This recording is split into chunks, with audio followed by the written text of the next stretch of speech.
Welcome to Jamie TV, where we don't pissy pants about. Thank you for tuning in. Yes, I know that mix sounds like shit. That's because it's not a mix. I'm going to start mixing it now. You see, I don't mix as I go along. For me, the ideas of what to play and where to take the track, the inspiration, that comes thick and fast. And while the ideas are flowing, I like to get them down. And that usually means that I'll end up at the point that I've arrived at now, which is everything sounds like a bit of a clusterfuck. And before I can consider whether it's a finished track or whether it needs something more, which I think this track does, I need to hear a nice, clear mix.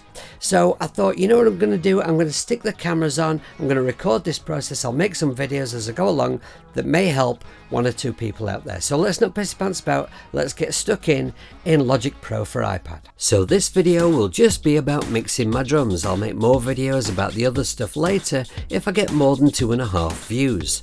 You can see here I have all the component parts of my electronic drum kit on separate tracks. They are currently all center panned and most of them are already rendered to mono audio, which is sadly not currently very straightforward to do in Logic Pro for iPad. Link above to a previous video that shows the workaround that makes that possible. The elements of the kit that I haven't rendered to audio yet are new elements that I've added since my last video, and I thought I'd show you what I've added and why before I render. But first, let's go to the mixing desk. Handy tip, when you're mixing, it makes it easier if you can see nice long faders. So let's go up here, switch off the meter bridge, and over here we'll switch off everything but the faders. And what you'll see, as far as my faders are concerned, is that I'm dealing with a lot of super loud sounds, which is great. Nobody likes pissy pants sounds, but it means that my faders are all pretty low down the desk and all over the place. But don't panic, I'm going to gain stage all of my drums. I'll start with the kick. Click down here and add audio effect. I'll select utility and gain. If I knock this gain control back by about 10 dB, I've now got less signal from that kick hitting the fader, so I can grab the fader and turn it up. So now a little fast forward while I apply this process to the rest of my rendered drums at superhuman speed. You'll see now the drums that I've gain staged look a lot healthier on the mixing desk. It's much easier to move them by tiny increments, and it helps to avoid unwanted clipping and distortion. Let's look at those extra elements I've added. This is my kick, which I designed in Drum 80, which is an emulation of the popular 80s Simmons SDS5 kit. It's really easy to get a kick sound out of it that hits hard with no flab to it. It's easily going to cut through a dense mix, but I wanted to add something to it, bring a little colour and variation, so I copied the kick MIDI to another track and opened up King of Bass. Had a pissy pants around, found a sound, modulated the filter with its built-in LFOs, turned up the heat and pressed the kick it button. My intention is to blend this sound with the other kick. As I get deeper into mixing, it may sound pants and I may have to sack the idea, or it might be the best thing you've never heard in your life. I'm just introducing a possibility. Mixing is a creative process after all. The snare I had sounded something like this, and I wasn't convinced it was going to cut it in this track, so I made it sound like this. Duplicated the MIDI to a second track and found a snare sample in Logic that has a bit more of a crack to it. Blended together, I think they'll work. And finally, I added a shaker with Logic's mini sampler, just so I've got a bit of weight to put opposite Twat Hat when I start panning things around. Again, it's something I may not actually need, that I may bin off, but it's nice to have the option. Okay, now I've shown you all that, I'm going to render those new instruments and gain stage them. See you in the future.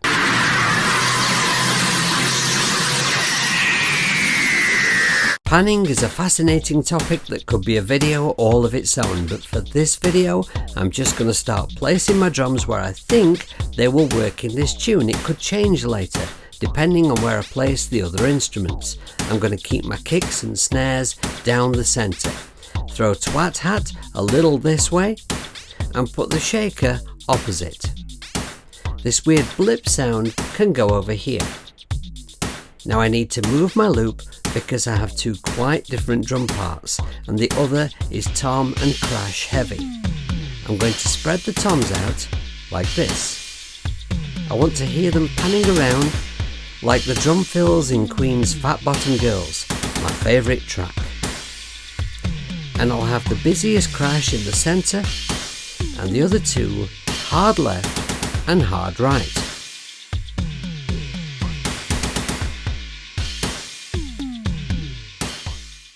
My kick could do with a little more of a kick in the bollocks in the low end.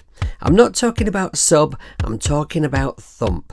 I'm going to boost the low frequency of the DD-MF6144 EQ and sweep this control around between 60 and 70 Hz until I can feel the toe cap of the boot in my balls.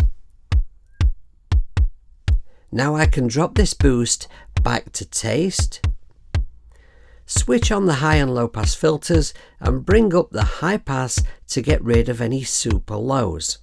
Let's keep the low end of this one tight.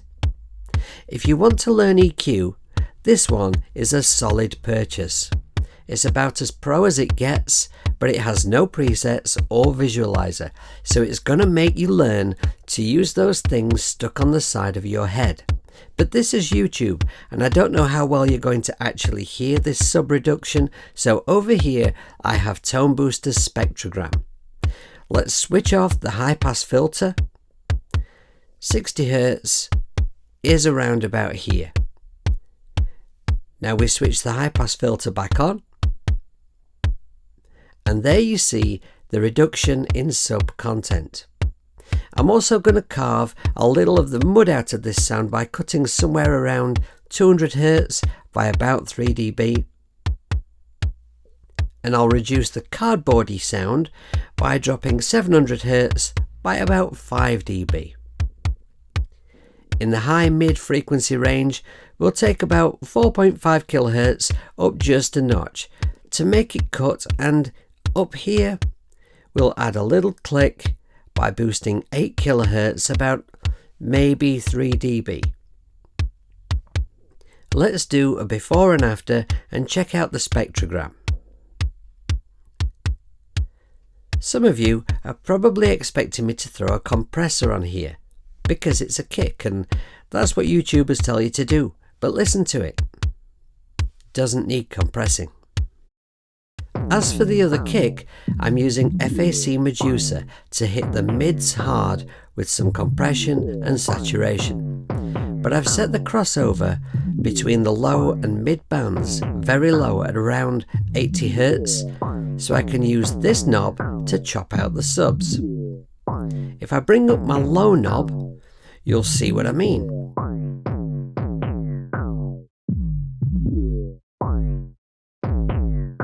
And I'm also reducing the highs a little here.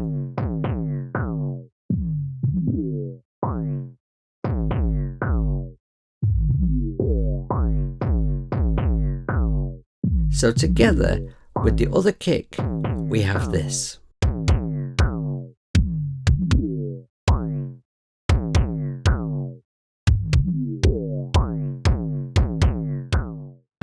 This snare sample is not my favourite sound. I chose it because it has a girth to it, that blends well with my other snare sound, but I'm going to try to bring it to life with MixBox, another one of the most professional music tools you can buy for the iPad.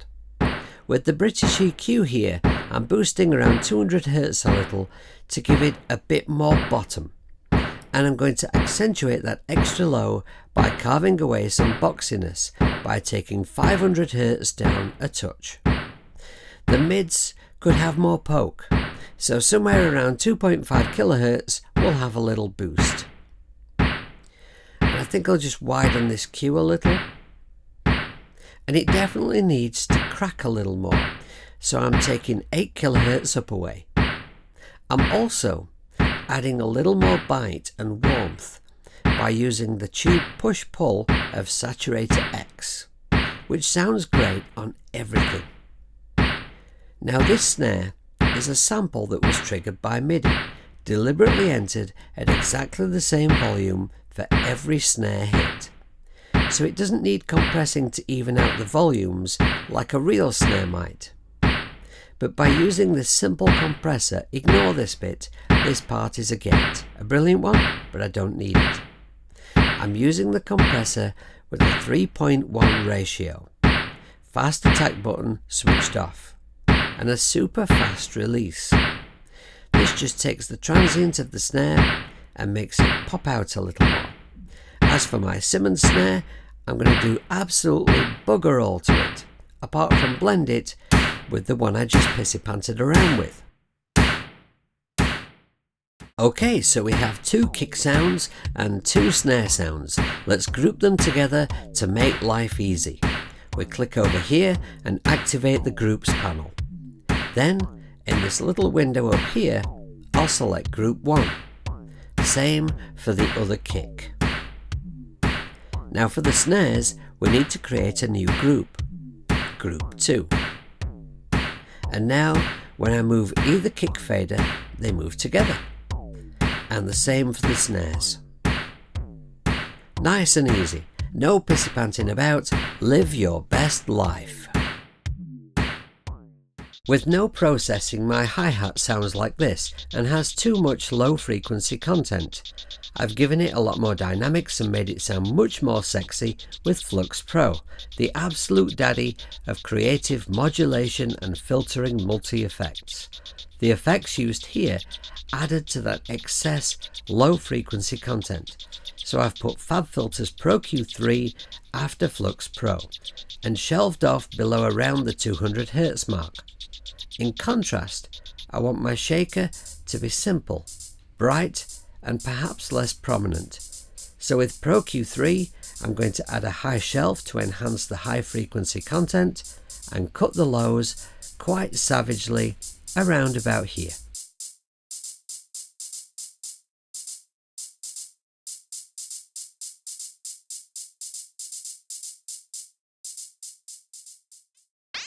Drum 80 gives you a channel to make a groovy percussion sound with, and after a little pissy-panting around I came up with this. I thought it might be a cool sound to have in the groove here and there, but I wasn't really sure where, so I've probably ended up overusing it. I can fix that later though when I'm listening to a more finished mix. For now, I just want to make it shine a little more, so I'm hitting it with Woott, which is kind of a magic source app.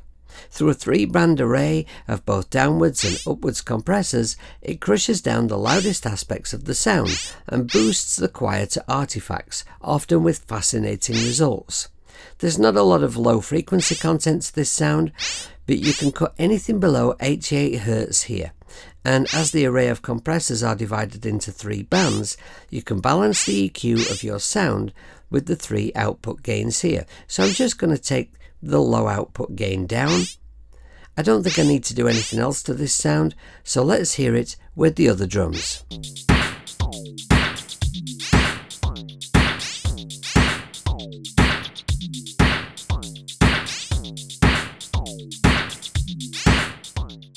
If you're into processing electronic drums but you don't have knock, then you're currently like Dr. McCoy without a tricorder. I'm going to switch on pristine quality here and gain match, and use knock to add some vintage presence to my low tom. We'll make it hit harder with punch. And let's saturate it. Now let's listen to the other saturations available.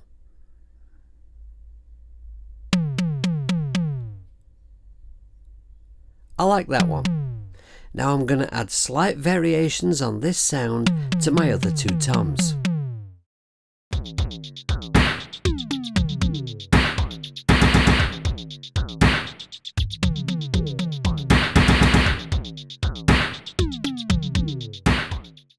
I'll just show you what I've done to one of my 3 crashers, because I'm applying very similar processes to all 3. With Pro Q3, I've got a low cut here about 350 Hz, something like that. If I pull this across, you'll hear there's a lot of lower frequency content to this sound that wouldn't even be heard in a dense mix, and left in, all it would do is muddy things up.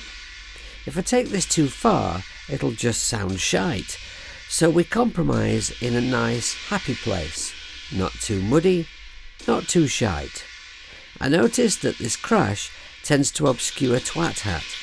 So I had a look at where most of Twat Hat's frequency content was, and it's around here. So I made this cut here to let it shine through, and added this high shelf at about 10 kHz for brightness. I've also added Logic's compressor, which I have to say is very impressive. This 3:1 ratio with the soft knee and steady attack and steady release settings and clip distortion on the output are enough to emphasize the initial cymbal hit and make the immediate bloom afterwards swell, which helps to even out the sustained sound of the cymbal.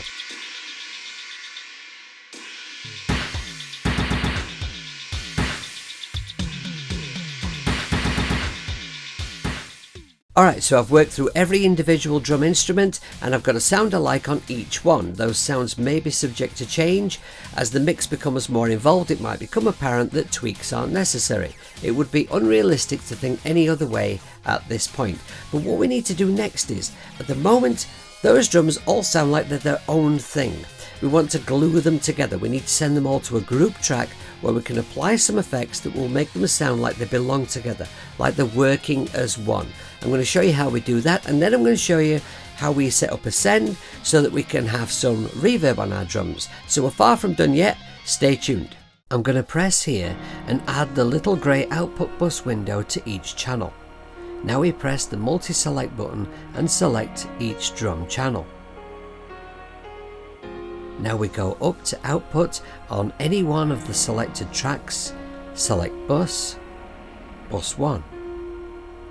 Now you'll see up here that each one of these tracks has been assigned to bus 1, and if I shoot right to the end of my mixing desk, you'll see Logic has added my auxiliary channel all the way over here at the end, and there is my drum bus.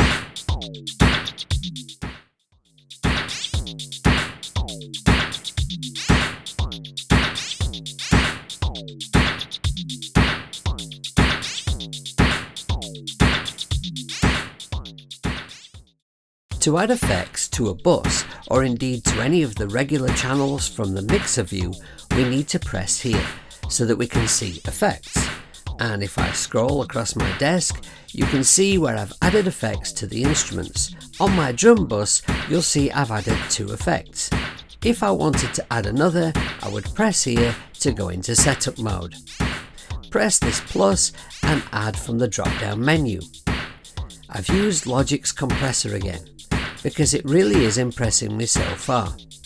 As you press the tabs across the top here, you can select different models of the compressor. Each one emulates a much loved piece of hardware, and vintage VCA emulates the circuits of the SSL G Series stereo bus compressor, widely considered the hardware industry standard for applying drum glue. Number one mistake people make when dialing in drum glue is too fast an attack. We're not looking to do anything drastic here, it's just about evening the sound out to make everything sound cohesive. Maybe make it sound tighter and therefore punchier. Try a release time of about 100 milliseconds and a ratio of somewhere between 2.1 and 3.1. Notice how, as I make the attack faster, we start to lose the snare.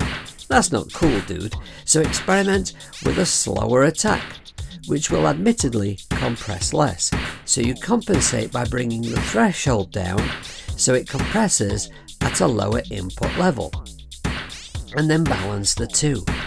And I'm really using my snare as my main point of reference here, so I'm hitting the drums reasonably hard with compression, but with the lower ratio and slower attack, we are subtly evening things out, not crushing. Now I feel at this point, all I need to add here is a little more warmth. We can create the illusion of volume by just making things sound a little dirty around the edges, as if they're distorting the listener's speakers because they're so loud. For this purpose, I'm using Saturn 2 in its most basic form. This is basically the default setting, but it's set to subtle saturation. I'll just put it to a more extreme setting so you get what I'm driving at here. Too extreme for this track, but if we go and grab Warm Tube instead, and I'm just gonna pull back the level and drive this harder. And we'll need to bypass and volume check a couple of times. What's really awesome in this app is the dynamics control. I love that. It sounds cranked, more analog, and it has a little more bite. A real easy way to add reverb to the drums would just be to add reverb to the drum bus. But this way you have no control over how much of each drum hits the reverb. A better and more professional way is to set up a reverb send. I'm going here to simplify the desk. Let's hide what we don't need, but we do want to see the sends. Now we press the multiple select button and we'll select every drum except the snares. They're going to have their own send for a special reverb. Now I go setup and add a send.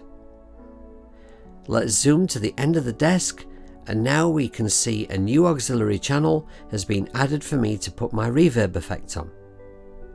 Now I'll go back to my drums, and with these send controls I can decide how much of each drum I want to go to the reverb. For now I'm just going to estimate those amounts so I have something to play with. I've chosen Sparkverb as my drum reverb because it's possible to dial in a very clear and bright reverb sound, which this track will need.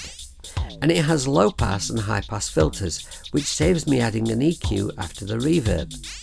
This reverb is on a send, so the mix needs to be 100% wet. I'm going to crank the size, shape and decay so you can hear more effectively what happens when I press this button in to change this crossover control into a high pass filter and roll off everything below about 300 Hz. And if I press this in, it gives me a high pass filter, which I'm going to drop back to about 10 kHz. We don't want low rumbles because that will make for a muddy mix, and we don't want a horrible fizzy top end either. There's also a low pass filter here on the reverb output. Now I'm going to bring back the size and switch the modulation over to bright. Change both depth and rate to about 0.5. That decay time is too much. Now I just want to add a little pre-delay to make a gap between the drum event and the reverb effect. Now I'll solo each instrument in turn and set a send level for each drum, but first I have to show you something really important. I never used to send any kick to the reverb because it would make the kick muddy and I'd lose it in the mix, but then I learned that when I've set my high pass filter correctly, the reverb can actually enhance the top end click that makes the kick cut through the mix. So if I turn down this high pass filter here, they hear the problematic boom. And that's what we've got rid of with this filter.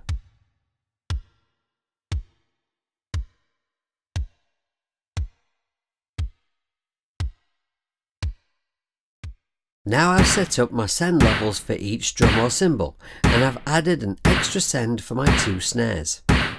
On this bus I've added MixBox, and here I've dialed in an unnecessarily huge plate reverb. I want to turn this into a gated 80s snare reverb sound.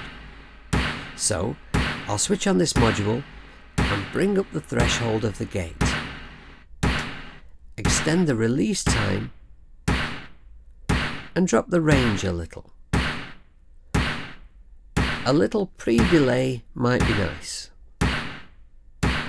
Okay, I'm going to have a little pissy pants around and fine tune these settings, but hopefully from that you get the bones of the idea that you can copy and dial in to your own taste.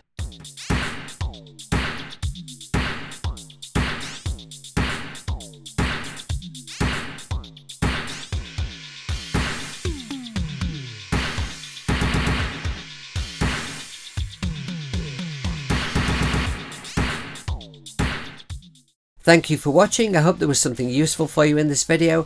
Making this video, I kind of felt like there was so much more depth and detail I could have gone into in so many areas. And I guess what I've done is I've given you an overview of a great many things. Maybe that in of itself is helpful. Maybe you'd like to see specific videos about certain things, certain parts of the process with more detail. If so, then comment below the video and let me know. If you thought that part of my process was wrong or there's a better way, then by all means comment, let me know, let's discuss it. And if you have any questions about anything I did and you want to comment, I promise I will answer you, I will get back to you, and I will be as helpful as I possibly can. If you'd like to contact me in some other way, all my contact information is down below the video, as are all the links where you can help out the channel if you'd like to do so.